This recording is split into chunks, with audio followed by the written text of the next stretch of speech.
Assalamu alaikum everyone. My name is Arish Asif Khan and today we're going to be understanding equilibrium in physics. Basically, we're gonna explore the different types of equilibrium like stable, unstable, neutral, and we will discuss how to improve stability and examine the examples of self-righting toys. The stable equilibrium is that equilibrium body which returns to the original position after a slight displacement.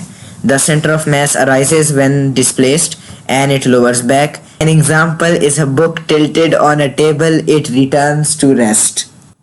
Unstable equilibrium is that body which moves further from original position when displaced.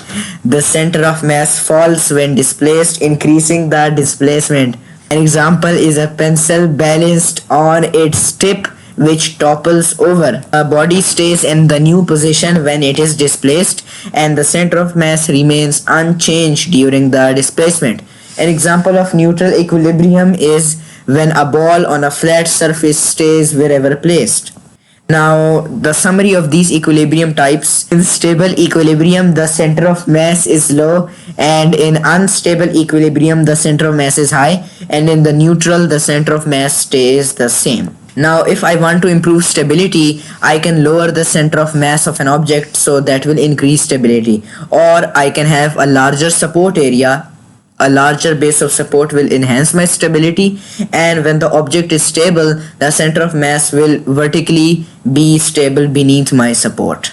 Now we have self-righting toys. These kinds of toys use stable equilibrium to return to their original position after being disturbed.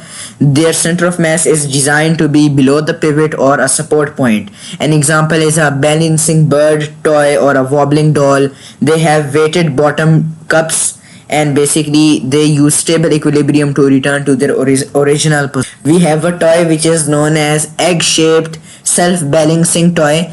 Basically, the egg shape causes the pivot to shift when tilted, and the weight creates a torque, bringing it back upright. And weight aligns with the pivot when vertical, so no torque. I hope you guys liked this lecture. If you like my videos, make sure to hit the bell icon and subscribe to my channel. It would mean a lot to me. Thank you.